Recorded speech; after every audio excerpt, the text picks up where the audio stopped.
Hello and welcome to another episode of You Cannot Delegate Communication. And I'm Melanie Wood. I am your communication and leadership speaker and consultant. Now today we are going to chat about the power of pause.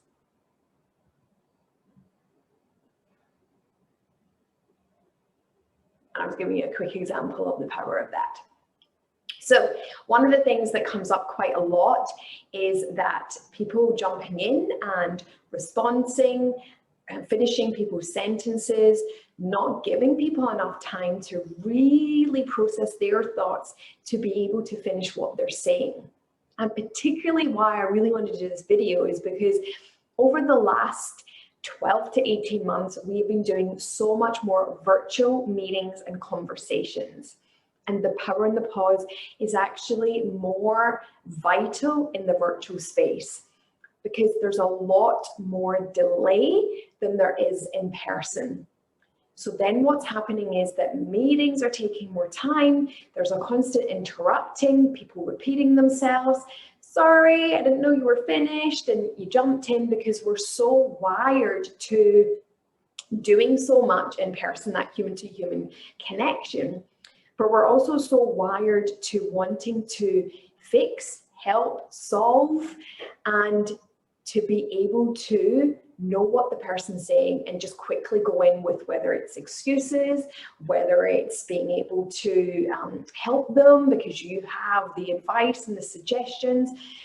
And maybe you've got so much going on that you just want to quickly get that meeting done, get in, get out, and go on with your day. But it's so important to bring the pause, which does mean that you then have to be comfortable with the uncomfortable. So another thing that you may find yourself, or this is a great opportunity to observe the next time you're in conversation with people, how comfortable they are with the pauses.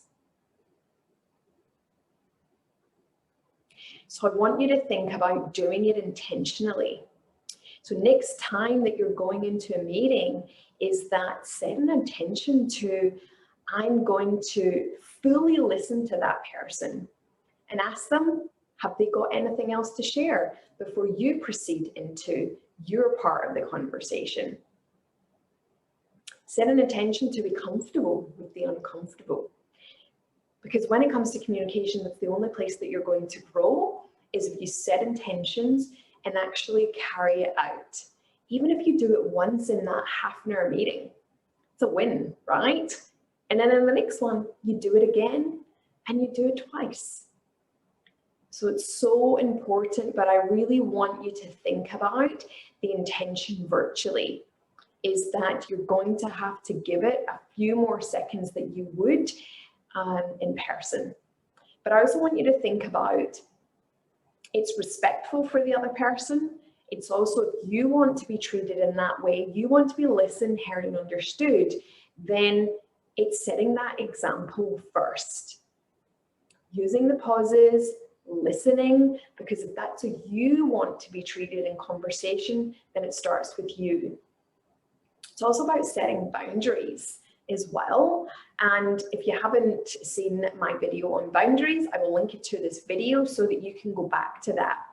Because a lot of the times, if you don't feel like you're being listened to, heard, and understood, then it can create some friction, frustration, anger, those types of things. But it's also because you're maybe not setting boundaries and respect in the meeting, before the meeting, within that one-on-one, or setting some of those guidelines for your presentation. So firstly, have a look at your boundaries first and make sure that they are being communicated to people. And really setting that if you are hosting it or if you're not, being able to step up and voice, could we all have a golden rule for this meeting of being respectful, delaying the pause a little bit longer when you're virtually, because it's then going to increase productivity. So how do you then use the power of pause? I can hear you asking. That's okay to think about it, but when you're in the moment in the conversation, it goes right out of the window.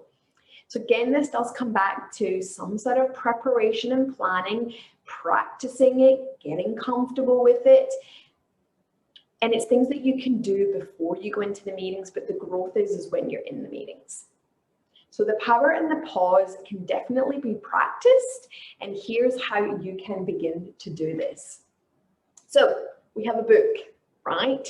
Now, the power in books is that's going to be able to help you in your communication. So say you have some kids in your family, get a kid's book. If you're reading them to your kids at night, then use this practice time. So I'm going to share with you an example of how that's done. So I want you to think about, there's commas, full stops, paragraphs.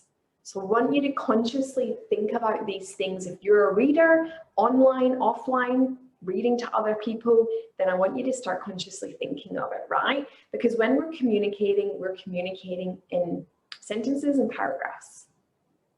So I want you to link that and anchor it to it. Okay, so I'm going to share an example, and I'm going to read a sentence that has a comma and a full stop, and it's a break before the next section. It's time for the adventure to begin. Full stop. Take a breath.